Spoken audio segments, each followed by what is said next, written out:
ಗ್ರಾಮೀಣ ಪತ್ರಕರ್ತರಿಗೆ ಜಿಲ್ಲಾ ವ್ಯಾಪ್ತಿಯಲ್ಲಿ ಪ್ರಯಾಣಿಸಲು ಉಚಿತ ಬಸ್ ಪಾಸ್ ವಿತರಿಸಲು ಸರ್ಕಾರ ಹೊರಡಿಸಿರುವ ಆದೇಶವನ್ನು ತಕ್ಷಣ ಮರಳಿ ಪಡೆಯಬೇಕು ಎಂದು ಪ್ರತಿಭಟನೆ ಮಾಡುವುದರ ಮೂಲಕ ತಹಶೀಲ್ದಾರ್ ಮನವಿ ಸಲ್ಲಿಸಲಾಯಿತು.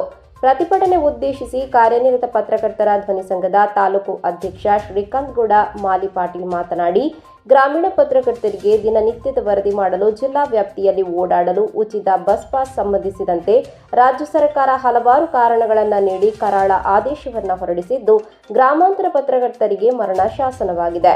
ಪತ್ರಿಕೆಗಳು ಮಾಧ್ಯಮ ಪಟ್ಟಿಯಲ್ಲಿ ಇರಬೇಕು ಹಾಗೂ ಪತ್ರಕರ್ತರಿಗೆ ಖಾಯಂ ನೇಮಕಾತಿ ಆದೇಶ ಪತ್ರ ಹೊಂದಿರಬೇಕು.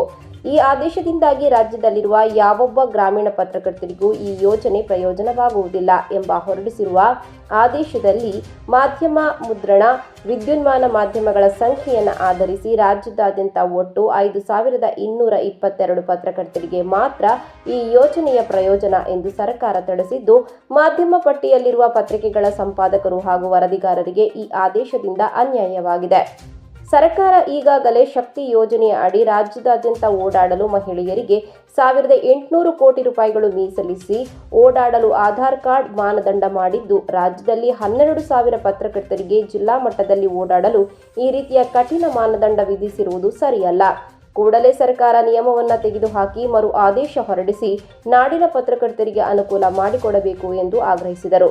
ಈ ಸಂದರ್ಭದಲ್ಲಿ ಪತ್ರಕರ್ತರ ಧ್ವನಿ ಸಂಘಟನೆಯ ಗೌರವ ಅಧ್ಯಕ್ಷ ಶರಣಬಸಪ್ಪ ದಾನಕೈ, ಉಪಾಧ್ಯಕ್ಷ ಹುಸೇನ್ ಸಾಬಾ ಮೋತೆಖಾನ್, ಸಂಘಟನಾ ಕಾರ್ಯದರ್ಶಿ ಶ್ರೀಕಾಂತ್ ಅಂಗಡಿ, ಖಜಾಂಚಿ ಸಿಎ ಆದಿ, ಈರಣ್ಣ ತೋಟದ ವಿಎಸ್ ಶಿವಪ್ಪಯ್ಯನ ಮಠ, ಮೌನೇಶ ವಜ್ರಬಂಡಿ, ನೀಲಪ್ಪ ಖಾನಾವಾಳಿ, ಶಾಮಿದ್ ಸಾಬಾ ತಾಳಕೇರಿ, ಕುಕನೂರು ತಾಲೂಕು ಸಹ ಕಾರ್ಯದರ್ಶಿ ಲೋಕೇಶ್ ಭಜಂತ್ರಿ, ಖಜಾಂಚಿ ನಿಂಗರಾಜ್ ತೊಡ್ಮನೆ, ಸದಸ್ಯ ಮಂಗಳೇಶ ಮೇತಗಲ್, ಬಸವರಾಜ ಮಂಡಲಮರಿ ಸೇರಿದಂತೆ ಮತ್ತಿತರರು ಪ್ರತಿಭಟನೆಯಲ್ಲಿ ಭಾಗವಹಿಸಿದ್ದರು.